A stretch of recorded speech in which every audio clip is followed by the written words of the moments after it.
All right, hello everyone and welcome to today's webinar, Combating Fraud, 6 More Key Principles for Security. Today's webinar is presented by Strategic Treasurer. We do ask that anyone who is dialed in to please mute their microphone in order to eliminate any background noise during the presentation. Today's webinar will consist of a 55-minute presentation followed by a 5-minute question and answer session. Please feel free to post any questions you may have throughout the webinar and we will either answer them when you ask or in the Q&A session. If we do not get to your question, someone from our team will follow up with you to answer your question. Today's webinar is eligible for both CTP and FP&A recertification credits. The credit forms, a copy of the deck, and the recording will be sent via email in the next 7 business days. We are joined today by Craig Jeffrey and Debbie Dennison of Strategic Treasurer. Craig Jeffrey formed Strategic Treasurer in 2004 to provide corporate, educational, and government entities direct access to comprehensive and current assistance with their treasury and financial process needs.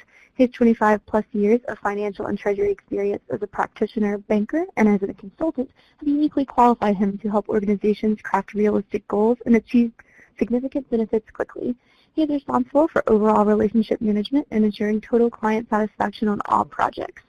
Debbie Dennison is a senior consultant at Strategic Treasurer, responsible for leading client projects and relationships across working capital, cash management, liquidity management, treasury technology, and risk domains. Debbie has held senior treasury positions with global multinational and Fortune 500 corporations in the fields of utility, airline, consumer products, and pharmaceuticals. Her leadership experience comprises leveraging technology to proactively identify and implement leading practices with respect to global liquidity, pooling structure, credit card programs, and accounts receivable factoring. Craig and Debbie, I'm excited to welcome you to today's webinar. I'll now turn the presentation over to you. Thank you, Laura Beth. Welcome, everyone, and good day. We are delighted that you have joined us for this session on combating fraud, to securing treasury, some of the 6 key security principles. I know we had some discussions and debate internally about the spelling of combating, and we ended up going with the North American version rather than the English version. So I apologize for those on the other side of the pond, but that also saves us one T that we can use elsewhere. So for participation in today's discussion and the ongoing dialogue on this topic, there's at least 3 ways of doing that. One is in the chat box right now where everyone's saying hello and where they're from, how beautiful it is, and Happy Memorial Day. That's a good place to put questions in. And both Debbie and I will respond to that through the session as we can at ideal points in time. And if not, we'll do it at the end. The second way of engaging is through our polling questions. We have 3 of them sprinkled throughout, and we love it when you guys respond, and then everyone can see the audience, their response, what others are doing, thinking, planning, etc. So that's the second way. The third has to do with joining some of our LinkedIn groups, and we're emphasizing the Treasury Security LinkedIn group. We'd like to grow that for those that are focused on Treasury Security. That'll be a good place to dialogue. We'll drop that in the chat box in a couple places. But let me get started with the content today by going over the agenda. What are we going to cover? So we're going to start off, and Debbie will cover most of this, is the state of fraud in 2018. What is everyone experiencing? We're going to borrow heavily from our survey on this. We're also going to look at what are some of the security concerns. Where do your peers plan to invest significantly to combat fraud? Fraud and efficiency are 2 of the top concerns of people, and it's been that way for multiple years. So we're going to cover that as a background and a basis for talking about securing Treasury. So we'll provide some framework items here under securing Treasury. The first is the battlefield. Where are criminals trying to infiltrate your system, penetrate it, take advantage of it, and gain access to your money or your data? We'll look at the criminal's playbook, the different levels of control they can have, whether they're trying to get you to send out money, they control it themselves and can withdraw funds from your accounts, or whether they're trying to steal your data or lock down your data. So we'll talk about the criminal playbook. What are they thinking? And just knowing what they're thinking can help us as Treasury professionals, as payment professionals, manage the process in a way that defeats their activities. Then we'll go into the 6 key security principles. We have 12 security principles for those who were able to join us on the last session where we covered the secured portion of the list. We're moving to the second part, which is clamp. So we're in the second set of 6 key security principles. Some of these will be familiar. Some of these may use different terms than you're used to, and some of these may be wholly new. And you can think about how they apply in different areas. So we'll have a discussion on that. We could spend pretty much a full session on any individual one of these items. This is more of a surface level coverage, and we'll mention other ways that you can get into more detail on these. So after we cover those 6 key security principles, we'll go through and summarize some of our final key thoughts, answer any remaining questions that we have. So with that, I want to turn it over to Debbie and welcome her to the discussion. And she's going to start us with the state of fraud in 2018. So welcome, Debbie. Hi, Craig. Hello, everyone. Thank you very much. Appreciate everyone's attendance today. As Craig mentioned, I'll start off talking a little bit about some of our survey results and the current state of Treasury fraud. Our first graph here is from our survey, and it's asking over the past year, what is your vision of the threat level in terms of cyber fraud and payment fraud? And not surprisingly, based on what we hear in the news, read, and experience in corporate life, practitioners are overwhelmingly saying that they are seeing an increase and believe there's an additional increase in the threat of cyber and payment fraud. We had 54% said that there was an increase and 14% said that it stayed about the same. So you've got 84% representing corporate practitioners. I think that's pretty dramatic statement in terms of the outlook that is perceived in terms of fraud, and I think is reflective of the focus that corporate treasury practitioners are placing in terms of learning more about fraud. That's why you're here today. What can we do about it, and how can we best prepare for it? If I can get this to move forward for me. Give me just a second. There we go. As we move forward and looking at the state of fraud, we've looked at, in this chart, the experience that corporates have experienced in the last 12 months. And based on the information in this graph, it appears that practitioners are correct to be concerned with cyber and payment fraud. Since 2016, the survey is reflecting a 17% overall increase in fraud experiences. That's over a 40% year-over-year increase. That's pretty dramatic, 40% year-over-year increase. More organizations are experiencing fraud attacks than those that are not. We want to get a little bit of the view that the current audience has today in terms of how they feel about fraud, and we have our first polling question that we'd like to bring up and get a gauge and a feel, if you guys would be so kind to help participate in our polling question. And let's take a look at how your experience has been in the past 12 months. So if we could bring up that first polling question. There we go. Great. Thank you. Make it a little bigger. Perfect. So our first polling question is how would you rate your awareness of your company's experience with fraud over the past year? So from your vantage point in your organization, are you somewhat aware of attempts in specific areas, very knowledgeable about most instances, aware of every type of fraud that occurs, or unsure? So we'll take just a little bit of time to give you some opportunity to answer. Yeah, I think, and two, just in terms of filling it out, all you do is go over the circle that's your answer. Just click on it. Once that little black dot is in the center, that registers it. If you need to move it, select another circle, hit enter, and you'll see the dot move. There's no need to hit enter beyond that. Just selecting it with your mouse will do that. And we are getting Great. close to a couple hundred responses. We'll just give it another moment.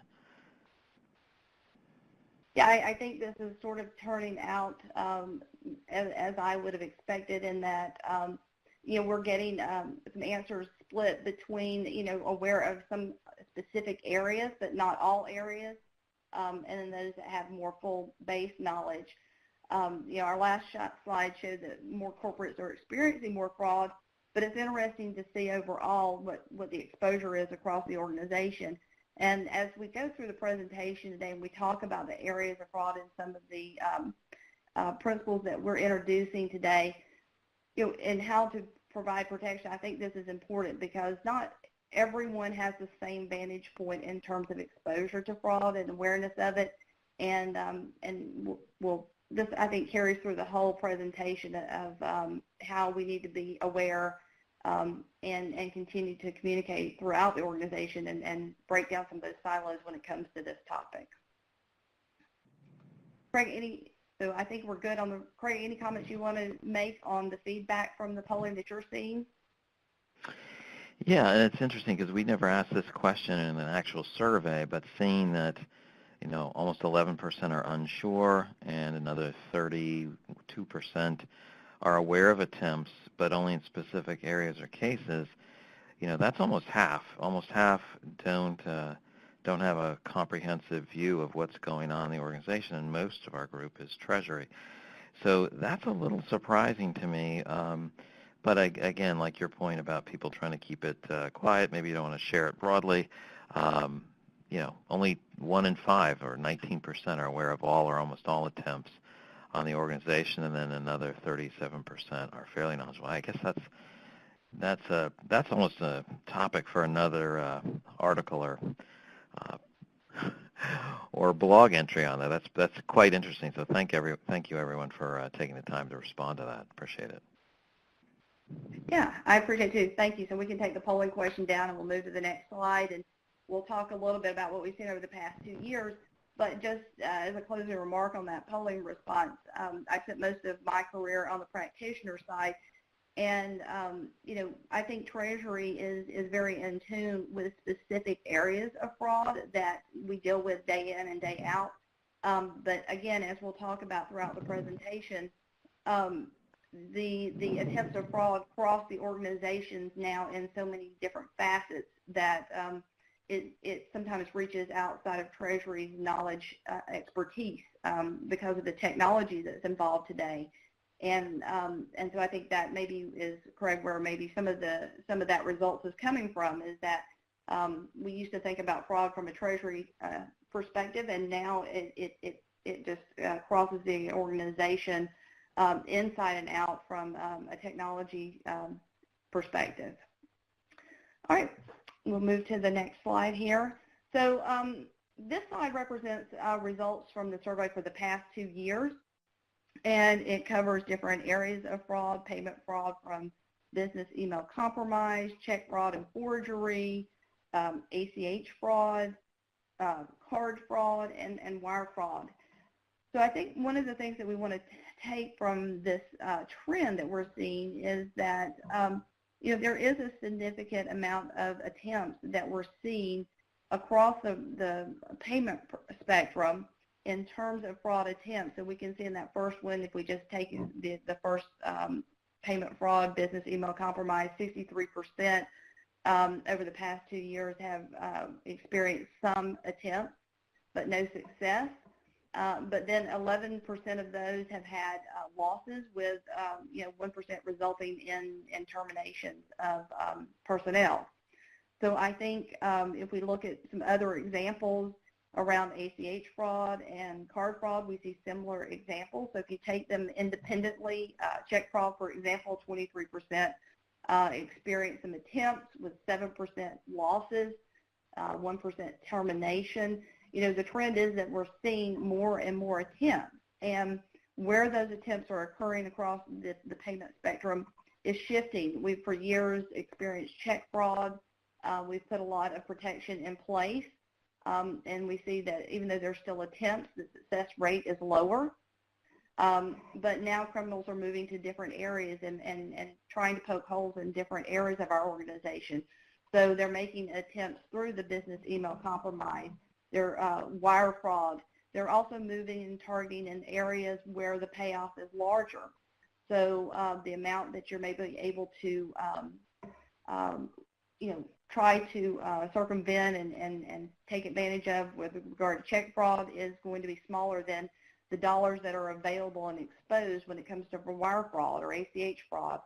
So we see criminals moving to different areas in the spectrum as they find opportunities, as the paycheck becomes bigger. So, Craig, any comments that you want to add about the 2 years there? I guess the only thing, I think you covered it in an excellent way. I think that the two elements are we are trying to capture, see how that's impacting jobs, and so you can see that information there. And then the time domain is 2 years. There's different surveys. AFP does surveys. They look back a year. We do some with a year and some with 2 years. We're just trying to capture trends over time. So again, when you answer our surveys, we know it takes time. We really appreciate you responding at this level of detail. It really helps to see everything that's going on. But the point is that it's not just about checks anymore. It's happening with ACH, business email compromise, which settles via wire ACH oftentimes, and then there's wire fraud as well. So the areas that we have to watch are more numerous, and they usually result in larger amounts of money being lost than check fraud historically. Okay, great. Thank you, Craig, for those comments. I'm going to turn it back over to you now so that you can talk about securing Treasury. Yeah, excellent. So securing Treasury with the fraud battlefield, we'll just look at a couple of these items here. And if you've been to our webinars before and seen this, so it's a little bit of a review. So these are just a couple of the areas to look at when you think about where you're exposed. And if you're in Treasury, you might think, I care about the accounts, but there has to be a mindset as a superintendent of Treasury, even though others are responsible for other areas like IT, data security, et cetera. Think about this. So on the left-hand side, you have the corporate perimeter. This is firewalls, antivirus. How do you block people from entering into the company systems, however that is? You might have not only some kind of firewall, you have SSL-type connections, or you have some kind of tunneling that provides a secure connection, but you have to protect the perimeter. There's also the aspect of looking at the interior once someone's inside, or if someone is an employee and is inside, or someone's gained employees' credentials and can observe what goes on inside. That's another area of concern. So we have a few things identified there. People are always looking for data. They may be doing activities that are geared to learning about people, gathering data, exfiltrating data out at a particular time. But we also reference things like what's on the desktop. How do we control the desktop to make sure that a phishing email doesn't download something that can monitor what's going on or extract data and then deliver it outside the organization. In terms of the networks, storage area networks, directories, controlling access to particular points. We'll talk about the principle of least privilege, but the idea that you don't let people have access to areas where payment files are created, even if they're only placed there for a short time. That should be controlled, and only system IDs can access that. And then any changes to that access can control it, because those are points of exposure. You can edit files. Maybe the payment amount doesn't change, but now it's redirected to another account that the criminal controls. So some areas there on the perimeter and interior. Transport, how we move things between your organization and a bank or a technology provider. Those are oftentimes considered pretty carefully, where you're making sure that the security is a high enough level of encryption, and you're monitoring those connections. But that still is an area to watch and be concerned about. Finally, in terms of the center of this drawing is the third-party activities, whether you're looking at a bank portal, you're looking at a software as a service TMS, or a fully hosted treasury system out on the cloud. These are areas you have to be careful of as well. Not only are they doing their vulnerability scans, take it to the next step with penetration testing, but you're making sure that your setup and controls there match what your posture should be for security. So those are some of the areas in terms of where the battlefield is. Any point of access can be can be where the problem occurs. So watching those doors, if you will, makes a lot of sense for how effective your defense is. On the outside, I won't cover these. You can talk about what you do if there's a problem, like you have a lockdown playbook. If something happens, who do you call? How do you stop the funds if they've left your organization as quickly as possible so you have the maximum opportunity to retrieve those? What level of security goes on if there's a problem? How do you go about restoring it? But you can see some of those things are on the outside. A lot of great items and ideas to protect your organization or to respond more quickly or more appropriately to a threat or an actual attack. So those are some of the key elements of the fraud battlefield, how we provide that type of control. I'm going to jump to the next one. Feel free to jump in, Debbie, at any point. I'm going to talk about the criminal playbook here. If you look on the left side, at the high end or the top end, we have steal funds directly. This is where the criminal has the highest level of control. The lowest level of control is like we lock up data for ransom. We may not even be able to steal the data, but we can encrypt your hard drive. So I'll just talk through those real briefly. So what is their playbook? How do they try to get funds from you or get value from your organization? The top one is we want to steal funds directly. This can be I take checks, I forge them. This could be I gain access and control to your system, and I originate payments or payment messages so that it looks like it came from you. Those messages are honored by the banks, and the funds are sent, and then you're scrambling to fix it. So this idea of stealing funds directly, there's a Vietnamese bank, Central Bank of Bangladesh. There's actually quite a number of incidents where people, criminals, have gained control over different organizations' payment systems. So there's a number of options there. As we move down, we have a little less control by the criminal. They get you or convince you to send funds. And if you have parents who are older in terms of like retired, obviously your parents should be older than you, but if they might get calls saying your grandson or your great-nephew's in jail, you need to send money. They're trying to get individuals to send money. Same thing happens with business email compromise. We're trying to convince you that the CEO, the CFO, has some urgent acquisition that needs to be funded with a wire. It's confidential information. You can't tell anybody. It needs to be acted quickly. You might even get fired. And they're pretty good at convincing people through email, even through voice messages, hacking even phone systems, PBX systems, to communicate those messages. Or it can be going through AP, et cetera.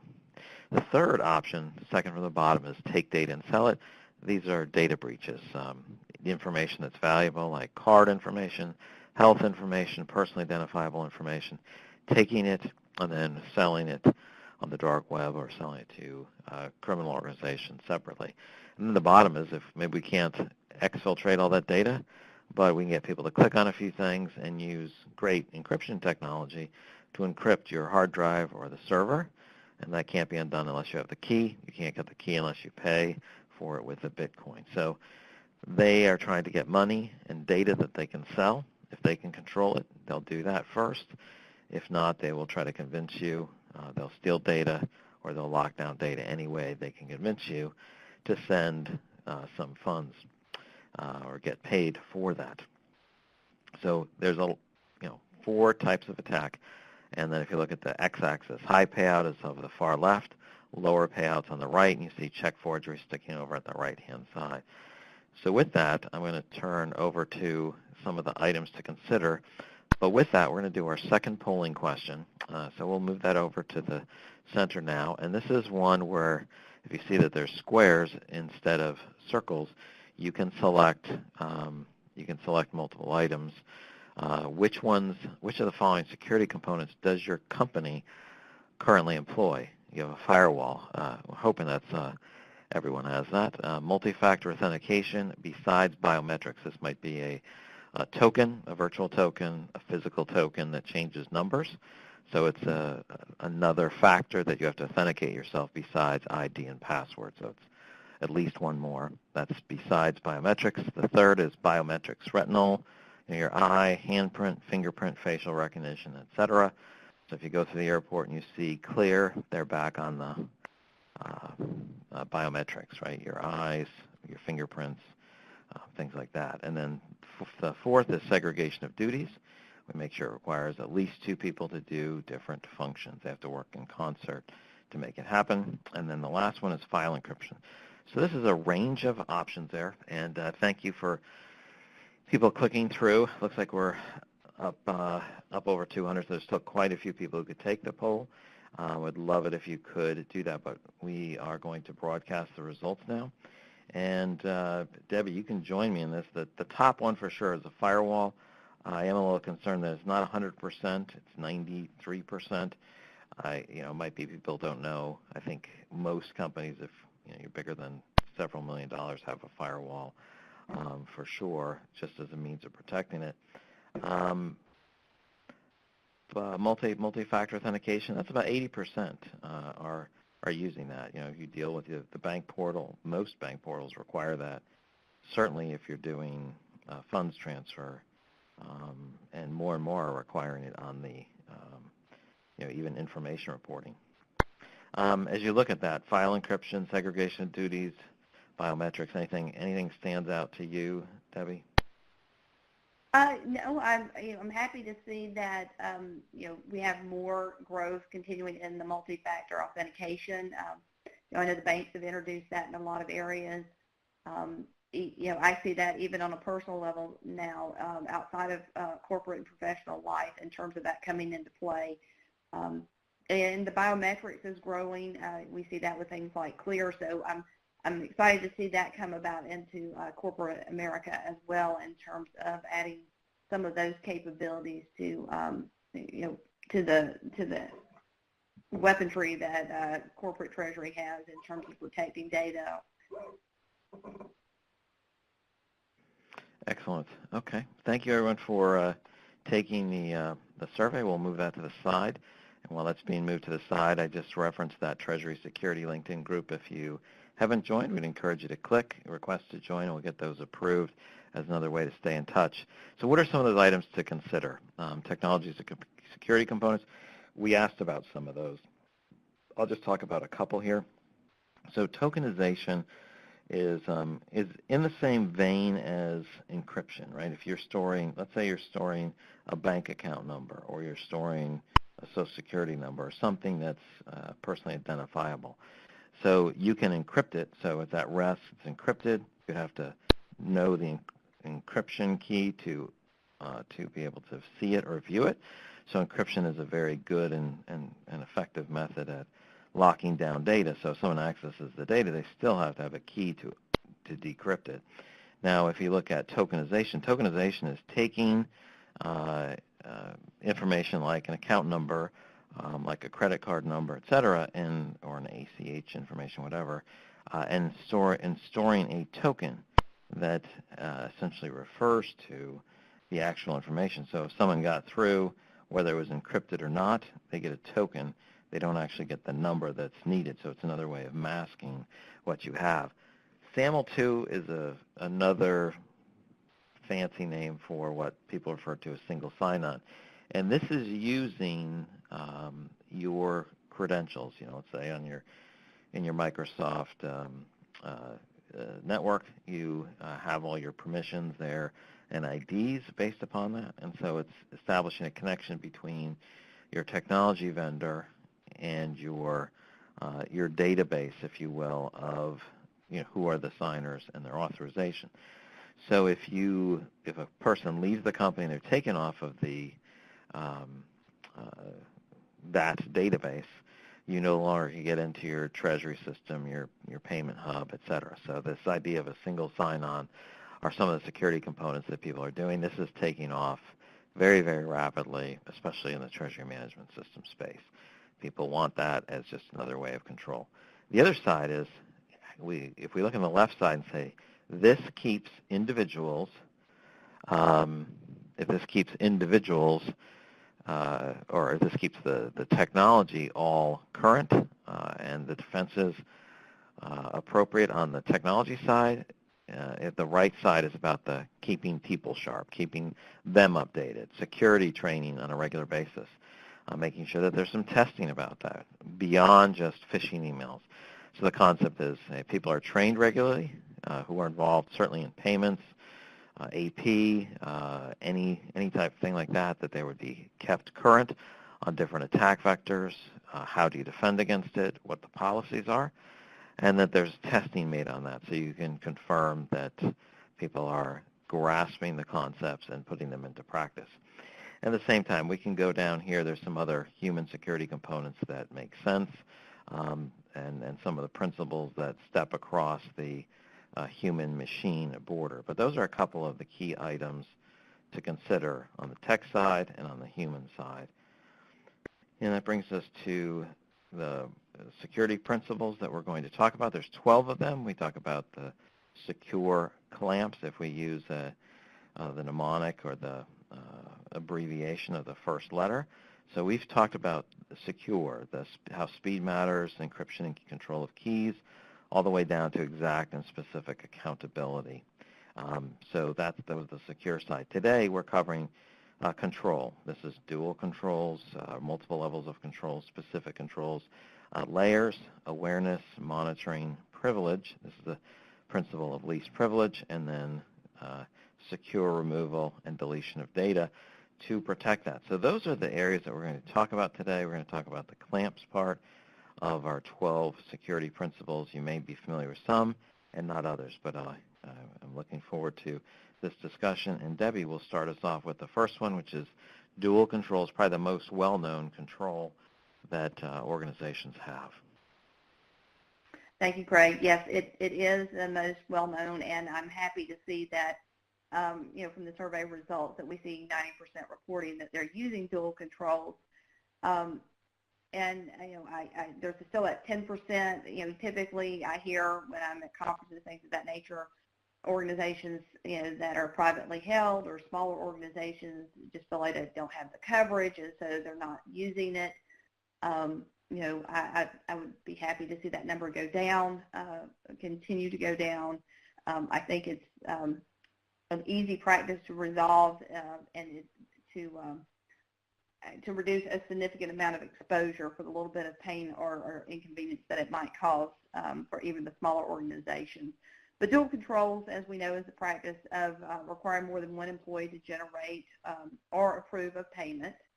And the practice of dual controls requires that criminals have to have credentials for multiple employees to be able to achieve fraud. You have to have the credentials from someone that has the ability to enter as well as the person that can approve.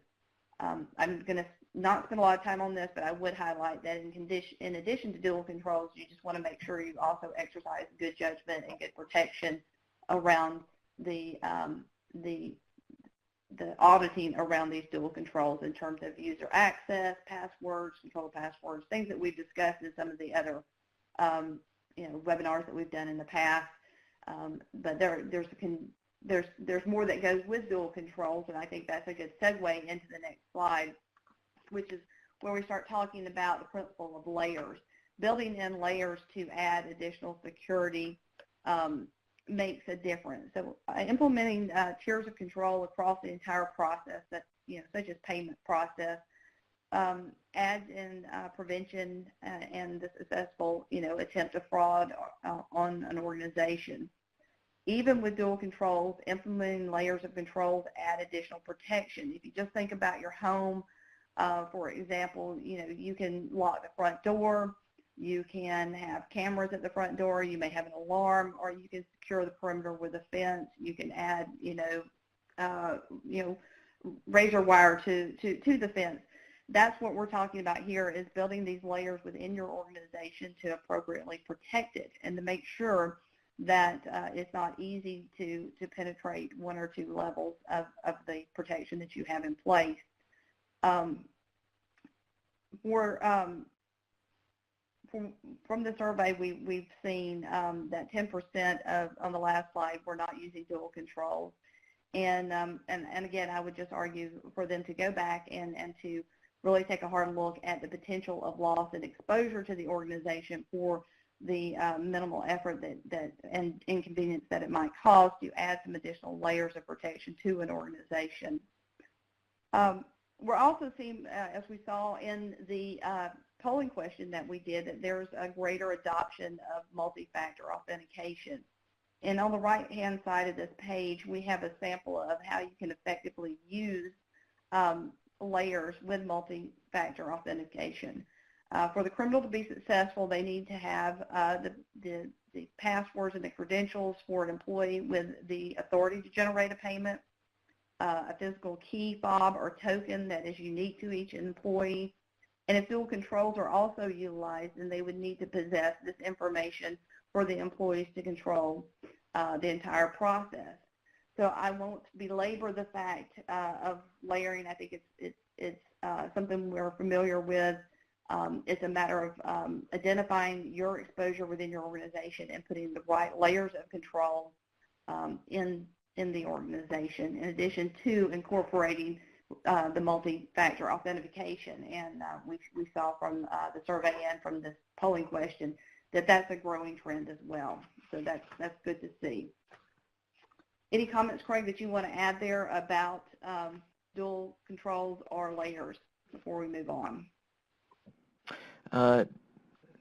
Just that we think that each if we have multiple layers, sometimes we think one can be weak and we're fine. I think the principle is we keep each one strong. We have multiple ones, so you can't be defeated if only one fails, but we don't get overconfident because there are multiples. We don't leave the fobs out on the desk because we've all got ID, password, and fob. We just make sure that we're actually protecting each layer. Great, thank you. This slide that we've put up in regard to layers is just to present some additional ideas of layers in other areas. So the first slide was talking about an example around multi-factor authentication, but this one is around the payment process and control. So in terms of additional controls or layers that you can put in place around payments include ACH positive pay tools, ACH check pay, positive pay, payee positive pay. I like this graph because it shows a good penetration of the use of some of this layering across the respondents in the survey. And I think combining segregation of duties with the positive pay services is an effective use, an effective way of layering across the payment spectrum. And I think this is an example for payments, and it's an example that you can replicate when you take a few minutes to look at different areas of the treasury area and the different roles and functions that you're performing, and think about what other tools are there out there that I can layer in. It's not just around payments. There's other areas of treasury where you can put in layers of control. It might be on the technology side. It might be from a service provider, your banks, things of that nature. It might be something in terms of processes internally. But the benefit of evaluating, assessing the risk, and placing the appropriate layers in place for control, I think is a beneficial exercise for all treasury organizations.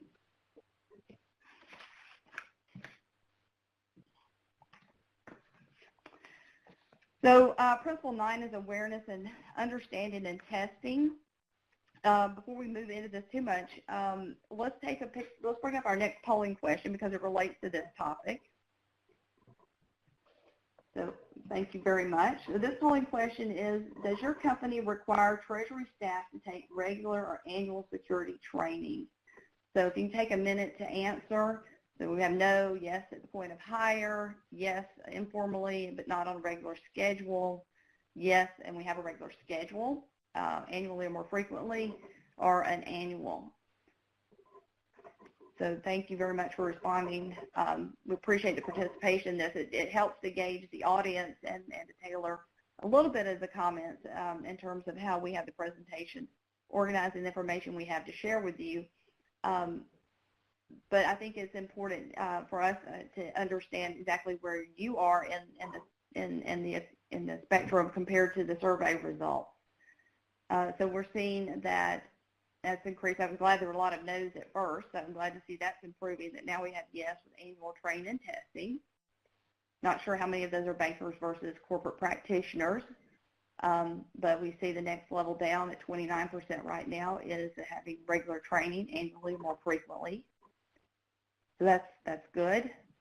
We still have 16% saying no, they don't have any, or 7% yes at the point of hire. Craig, any thoughts on the results as they're coming in? Do we want to go ahead and broadcast them? A little bit low on the response, but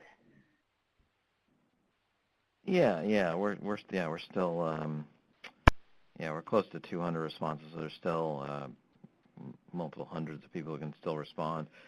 Feel free to share that information if you would. The thing I would say at the end when I look at yes, we have annual training with testing. That's at little over 30%, and when we look at corporates, it's about 26% exactly, and bankers, it's above 90%, where there is an annual training with testing component to security, in different areas. I mean, we're not asking about that, but that's the general response level. So, it's interesting. 15% have nothing. There's, another 6% at the point of hire, and there's very informal activities in other areas.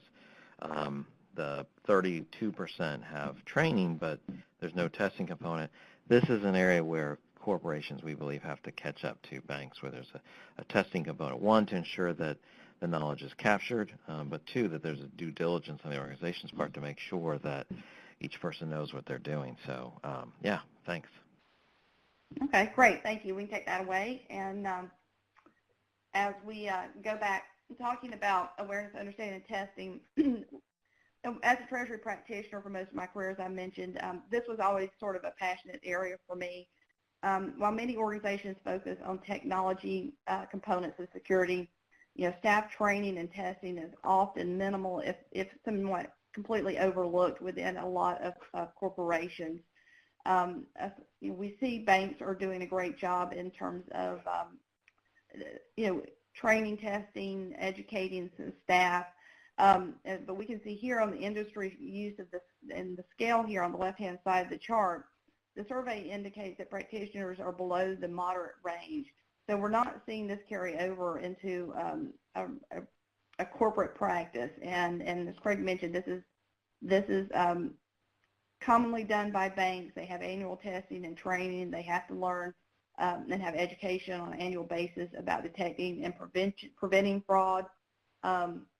But on the right-hand side, we try to focus on three areas where I think corporates really can take a little bit of time and focus on awareness, training, and testing.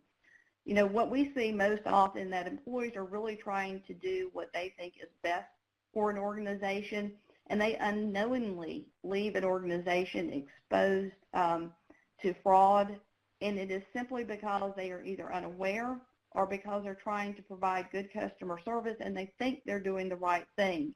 The problem that corporates fail to recognize is that, without training and education, this is going to be a door that's continued to be left open. It's only through, information, understanding the types of fraud that's being perpetrated, train our employees on how to identify it, protect our data, look for suspicious activity. These are the only ways that we're going to be able to, I think, improve in areas of protecting the organization. We also need to test their skills based on what we've trained them to do. If we go back to the security around the house as an example, we can have all of those security features, lock the door, alarms, cameras, but if we don't know how to set the locks, we don't know how to set the alarm, if we don't know how to turn the alarms off, if we don't know how to operate the things that we put into place, then they become a dysfunctional service to us and actually can be more of a hindrance than a help. So I think this is a key area, a very important area, and a very easy area for all Treasury organizations to address just by providing some training to their employees. And this needs to be across the organization because fraud is not just happening in Treasury, it happens across the organization as a whole. So you can't limit your training to just the Treasury staff. It needs to be across the entire organization. Procurement, AP, AR, HR, every area has opportunities to detect and pick up and help to prevent fraud. and they should all be trained and made aware. So I've belabored that point. I'm going to hit this pretty high level here. The thing I just want to bring out is more really on the right-hand side of this graph. We see that in terms of testing and what corporates are doing from the survey, 32% are saying it's just a general responsibility for people to be aware of various types of fraud and to monitor and detect it. And only 25% at the bottom really have formally assigned roles for monitoring and reporting. At least within your Treasury organization, this can be an area that really should be assigned and tracked and monitored. People should be formally assigned roles to understand different types of fraud and to help educate and cross-train each other within the organization, or at least within Treasury, about fraud and to monitor and report on it on a continuous basis. By giving individuals ownership to specific areas and responsibility, helps them to become more subject matter experts and maybe take a little more time to dig in and learn what's going on and what types of fraud they're responsible for monitoring are changing and adapting, so that you can continue to educate instead of everyone having to spend the same amount of time trying to cover all of the information. You can have dedicated individuals that then educate the others, sort of a train the trainer type approach when it comes to fraud. Okay, Craig, I think we will turn it back over to you to talk about monitoring. Sure. Just like Principle 9 was about awareness, and we talked a lot about training and testing on that training to make sure that people are aware. There's also monitoring, more of a system orientation. What's going on? So what are users doing? What are the systems doing?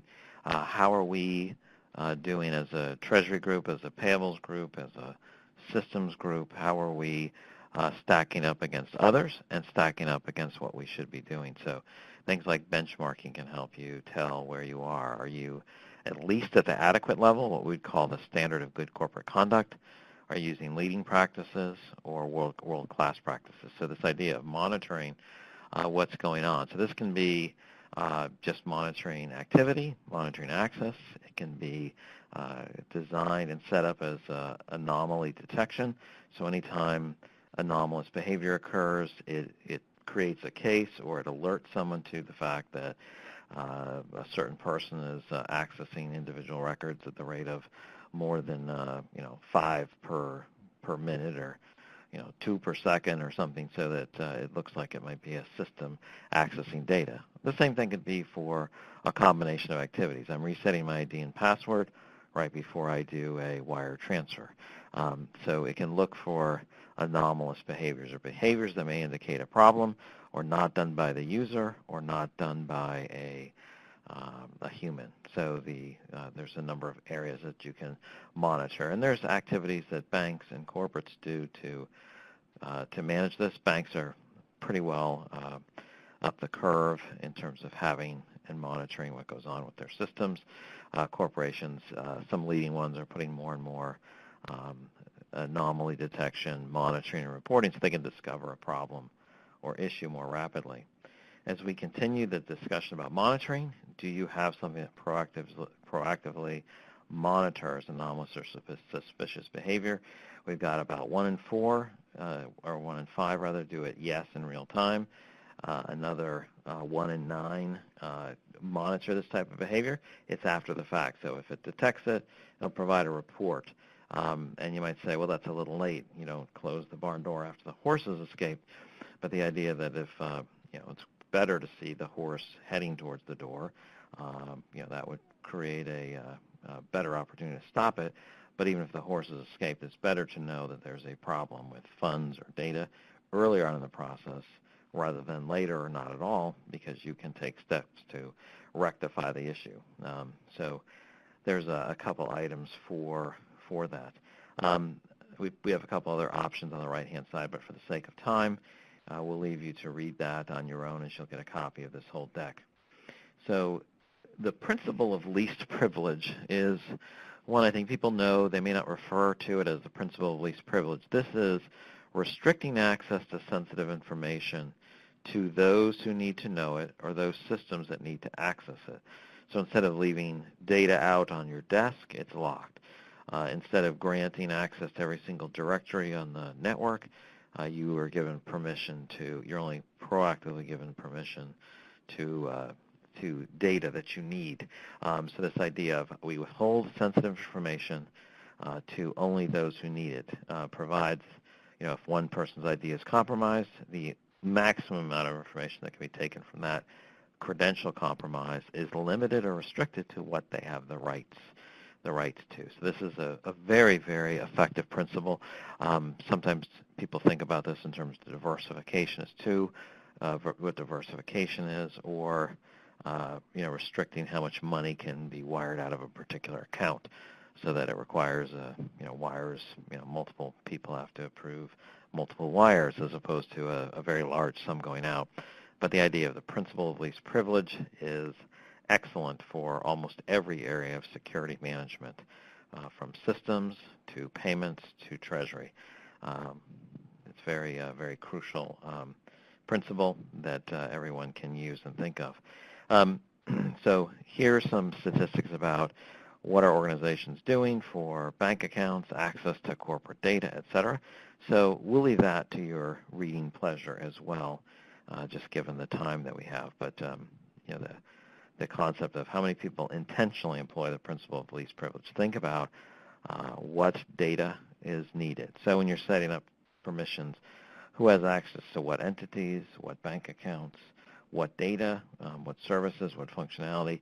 This is how we restrict the ability for someone to steal credentials or gain access into a system and move around completely freely. It restricts it. It makes it harder. The final principle that we're talking about here is secure removal and deletion of data. So this is the S in clamps. So this is the idea that sensitive data must be kept secure, but when it's no longer needed, it should be cleared, and there should be a very evident and specific process on how that data gets removed. Personally identifiable information, card data, banking account information, et cetera.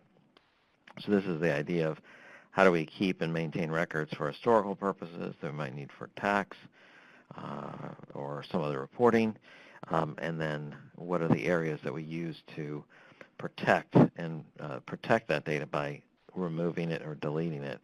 So you can think of different elements of data stored on a thumb drive. How do you make sure that that's deleted or removed? If you're transferring it via thumb drive, there needs to be a process where you delete that, rewrite it so it can't be recovered. So think about that across all these areas. Some of them are shown on the right-hand side. How do we delete unused check stock? Financial statements, do people really need to see that or have that? Should that just be thrown out? How do we securely handle paper? How do we securely handle data on the network? How do we securely handle the destruction of hard drives, thumb drives, et cetera? So that's the S in secure clamps. Very, very essential for that. And we have some more statistics on that as well. So we talk about secure removal and deletion of data. We ask some questions about how quickly you update signers on bank accounts. This is the idea of we're removing data, we're removing privileges very rapidly, and you can see some of the responses there. Very, very crucial and very helpful for how you take that out. And I'll just, Debbie and I were talking, and she had a bit of a story to help emphasize this point. I thought I would let her weigh in on this one. So, Debbie, if you wanted to recount your story. Yeah, thank you, Craig. I'll make it quick and short. I would just encourage that you take this one to heart in terms of, as you go through the process of securely removing and deleting data, that you also document it, create audit trails for this.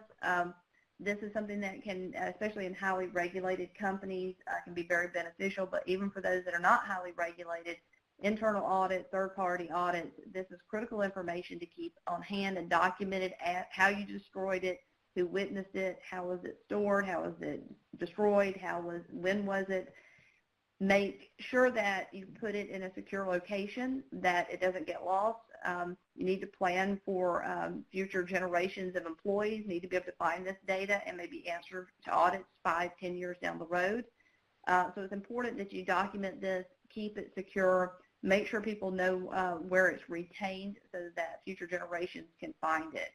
I often see that it might get done, but then no one can find it when the employee turnover happens and 5 years has passed and no one can recall where it is. So make sure it's stored either on a secure drive somewhere, the documentation, audit trail, or if it's in paper copies, that it's secured in a safe location that everyone knows where to find it. Greg, I'm going to turn it back over to you to wrap up and for Q&A. Yeah, excellent, Debbie. Debbie brought a point there about, someone leaves and someone forgets how to access it, or forgets the password on an Excel file. The idea that you may know where data is stored on the network or on your computer. You may know the passwords. Well, what's vital is to make sure that the institution knows that in a secure manner. So if there's a list of here are the spreadsheets with certain passwords, that information is stored so that people who may outstay you at the organization can find it. That's a significant problem and challenge, especially knowing where they're stored and where they're going. So a couple thoughts on that. So a couple key takeaways, and if your eye drops down to the chat box, we also listed another way of staying in connection with us on this is the Treasury group. So those who want to join the Treasury Security Group and or the Treasury Group are welcome to continue the dialogue. But let's go through what are the final thoughts as we talked about the final 6 key principles of security. What are the security principles we talked about? We talked about clamps. A couple things. One is the context. Fraud experience continues to escalate. We see a 40% increase over 2 years of those who reported experiencing fraud and loss. So the experience continues to escalate. Crime continues to be on the increase. This represents a great risk. The second is that today's criminals are very sophisticated, persistent. They have better tools, and they have this because they're getting much better investments and return on their investments for fraud and criminal activity. They're getting very large payouts for business email compromise. They're able to wire funds out, convince you to wire funds out, or they're accessing data, selling it. So they're very sophisticated, they're persistent, they monitor, and they wait. And this requires a different type of response. And so we say the security response must be comprehensive. This is the idea that you look at the entire organization. You don't look at just what was the latest incident or attempted incident, and how do we protect that. You need to look, what are our points of exposure on the perimeter, on the interior, and transport with third parties?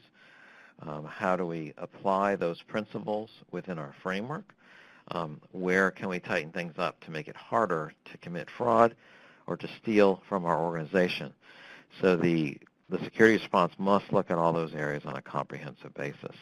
And finally, so take action proactively. Do not wait. Don't wait to respond until something has been lost. I mean, people put in alarm systems when? Either when they move into a house or after they've been burgled. So the idea is let's put in the alarm system before you suffer a great loss. Let's make those defenses stronger now so that it's less likely you'll have those uncomfortable conversations and all the paperwork that you have to fill out.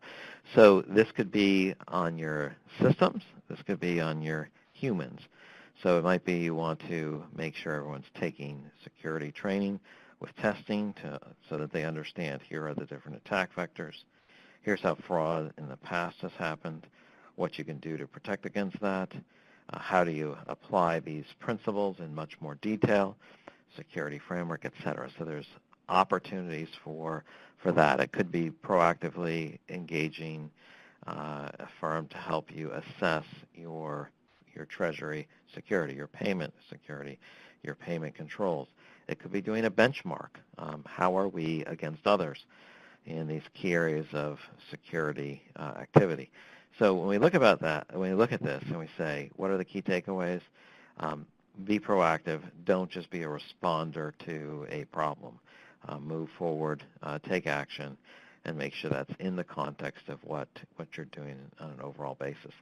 So with that brings us to the end of our regular slides. There are opportunities for more questions in the chat box, and we will go and answer those. There's also some options on the side, so we'll answer any questions. Laura Beth has some additional announcements, and we'll continue to respond as we go forward. Yes, thank you, Craig. Thanks, Craig and Debbie, for speaking to us today, and thank you to everyone else for joining us. We will, as Craig mentioned, stay online for a few more minutes, so please keep sending your questions, and we will send the credit forms, a copy of the deck, and the recording within the next few business days. Make sure you continue to check our website for upcoming webinars, and as I mentioned in the chat box, you can also access all past recordings and webinar decks there if you missed one of our webinars or wanted some more information. We have also introduced a new system that allows you to provide us with feedback on our webinars. So if you had any issues and you want to let us know, or if you thought this was the most wonderful webinar you'd ever seen, if you just want to click that review this webinar button and let us know, we would really appreciate it. And again, we will stay online for a few more minutes. Thanks everyone for joining us today. Thank you.